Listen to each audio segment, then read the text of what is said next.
حضرت خضر علیہ السلام ایک اولیاء میں سے کسی ایک کو ملے، حضرت خضر علیہ السلام. انہوں نے کہا کہ مجھے کوئی دعا سکھا دیں، کوئی اپنی خاص دعا مجھے سکھا دیں. انہوں نے حضرت خضر علیہ السلام نے یہ دعا سکھائی، وقال اللہم الہمنی حسن الادب فی معاملاتک. اے اللہ مجھے حسن ادب سکھا دے وہ سارے معاملات میں جو تیرے ساتھ مجھے پیش آتے. تو خضر علیہ السلام نے کہا کہ دعا میں بھی اللہ سے حسن ادب کہ اللہ تمہیں سکھا دے، اس کی دعا مانگو. اب حسن ادب کی ایک لطیف مثال دیتا ہوں آپ کو قرآن مجید سے. کتنا فرق ہے جس نے ادب سیکھ لیا ہو اس کی زبان میں، اور جس نے ادب نہ سیکھا ہو سارا علم ہو اس کے پاس اس زبان میں. دو زبانوں میں کتنا فرق آ جاتا ہے.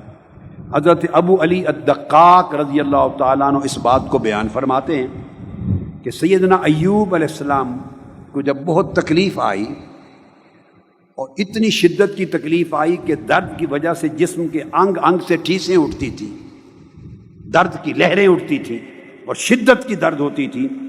اس وقت آپ نے عرض کیا مسنی الضر وانت ارحم الراحمین. باری تعالیٰ مجھے تکلیف نے آ کے چھو لیا ہے اور تو بڑا رحم فرمانے والا ہے. یہ آیت کوٹ کر کے آگے حضرت ابو علی الدقاق فرماتے ہیں، اور حضور داتا گنج بخش علی حجویری بھی انہی کے آگے شاگردوں میں سے شاگرد ہیں، یعنی ان کے شاگردوں کے شاگردوں کے شاگرد ہیں. حضور داتا گنج بخش علی حجویری رضی اللہ تعالیٰ عنہ یہ امام ابو القاسم القشیری کے شیوخ میں سے ہیں. وہ فرماتے ہیں کہ جب دیکھیے عرض کیا باری تعالیٰ مجھے تکلیف نے چھو لیا ہے اور تو بڑا رحم فرمانے والا. یہ کہہ کے فرمایا ولم یقل ارحمنی، اور یہ نہیں کہا باری تعالیٰ تو مجھ پہ رحم کر. اس طرح خطاب کر کے اللہ کو عرض نہیں کیا کہ مجھ پہ رحم کر، یہ میری تکلیف دور فرما، میری مرض دور فرما. یہ بھی عرض نہیں کیا تو مجھ پہ رحم کر، ارحمنی نہیں کہا کہ انت ارحم الراحمین، تو بڑا رحم کرنے والا. یعنی وہ فرمایا کہ ادب کی وجہ سے تو مجھ پہ رحم کر، یہ زبان بھی بند کر لی، یہ کلمہ بھی نہیں. یہ کمال ادب ہے کہ بندہ اتنا پیکر ادب بن جاتا ہے کہ کسی کلمہ کی شکل میں مانگتے ہوئے بھی اس کو جھجک آتی ہے. آپ نے سنا تھا نا حضرت ذوالنون مصری کے حوالے سے تذکرہ ایک عارفہ اور عاشقہ کا، کہ جب پوچھا کہ سخاوت کیا ہے تو ان کے جواب میں کہا کہ وہ مقام جہاں تجلی حق وارد ہوتی ہے دل پر، اور پھر بندہ اللہ سے مانگتا ہے. میں 20 سال سے اس مقام پر ہوں.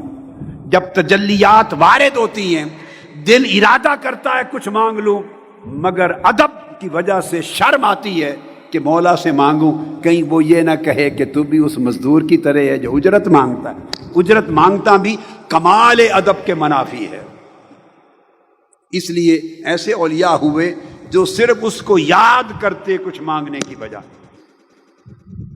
سیدنا عیسیٰ علیہ السلام کا ادب بھی بیان کیا عرفاء نے. جب قرآن مجید میں ذکر آیا ہے کہ عیسیٰ علیہ السلام نے اپنی قوم کے حوالے سے کہا، اللہ کے حضور بڑی توجہ سے الفاظ پر غور کریں. عرض کیا ان تعذبہم فإنہم عبادک. یہ جو میری قوم ہے جنہوں نے شرک کیا، ظلم کیا، بنی اسرائیل تھے آپ کے ساتھ زیادتی کی. عرض کیا باری تعالیٰ اگر تو انہیں عذاب دینا چاہے تو تیرے بندے ہیں، تو مالک ہے، تیرے بندے ہیں. وَإِن تَغْفِرْ لَهُمْ، اور پھر بھی ان کا سارا کچھ کیا کرتا دیکھ کر تو انہیں معاف کرنا چاہے فَإِنَّكَ أَنْتَ الْعَزِيزُ الْحَكِيمُ، تو مالک ہے. بس آگے عرض کچھ نہیں کیا کہ یہ کر، معاف کر دے یا عذاب دے دے، دونوں میں سے کوئی بات کہی نہیں. اس کو اس ادب کے کمال کے مرتبے پر منافی سمجھا. کہا مولا عذاب دے تب بھی تیرے بندے ہیں. عذاب کی بات کی تو ان کا بندہ ہونا بیان کر دیا، تیرے بندے ہیں. مالک کو بندے پر رحم ہوتا ہے نا، تو اگر تو عذاب دینا چاہے تو تیرے بندے ہیں. بندوں کی بات کر دی. اور اگر تو انہیں معاف کرنا چاہے تو تو بڑا بڑا مالک قدرت والا ہے. جب معافی کی بات آئی تو اس کی عظمت کی بات کر دی. تجھے کون پوچھ سکتا ہے؟ واہ واہ واہ. یعنی بندے کی زبان بدل جاتی ہے، اسی طرح بندے کا لسان قلب بدل جاتا ہے، پھر بندے کا حال بدل جاتا ہے، پھر ہر وقت بندے کی طلب اور اس کی جو خواہشات ہیں اس کی سمت متعین ہو جاتی ہے. قرآن مجید میں یہ بھی ہے، المائدہ میں، سورہ مائدہ میں حضرت عیسیٰ علیہ السلام کے لیے کہ قیامت کے دن اللہ پاک فرمائے گا اے عیسیٰ، یہ جو تجھے انہوں نے الہ بنا لیا، معبود کیا، تیری قوم کے لوگوں نے بعد میں تیری پوجا کی اور تیری والدہ کو بھی معبود بنا دیا، پوجا کی، کیا تو نے انہیں کہا تھا؟ اللہ پاک دراصل ان کی قوم کو سنانے کے لیے ان سے پوچھے گا کہ سن لو عیسیٰ کیا جواب دیتے ہیں. عیسیٰ علیہ السلام، کیا تو نے کہا تھا کہ عبادت کرو میری؟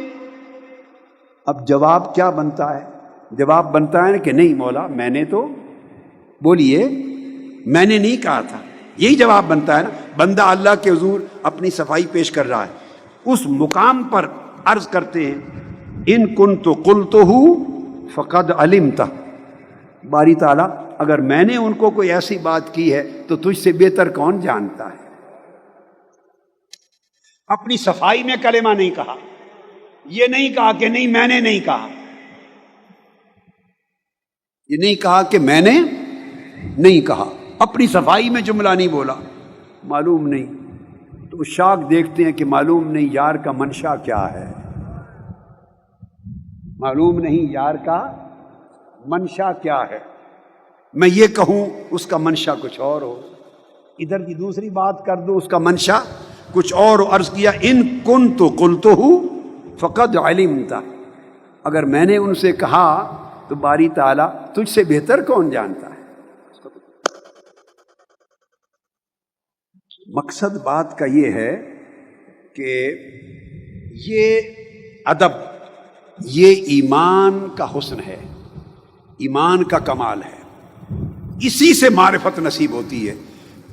جس شخص میں ادب کی کمی ہے اس کو نہ اللہ کی قربت نصیب ہوتی ہے، نہ کبھی اللہ کی معرفت نصیب ہوتی ہے، اور نہ ہی اس کے عمل کو اخلاص نصیب ہوتا ہے. ادب مدد کرتا ہے، اور ادب ہے اللہ سے لے کر اس کی کمزور سے کمزور تر مخلوق تک، خالق سے لے کے ہر فرد مخلوق تک، ہر ایک کا حق کمال حسن سے ادا کرنا، ہر ایک کا حق کمال حسن سے بجا لانا، یہ ادب ہے.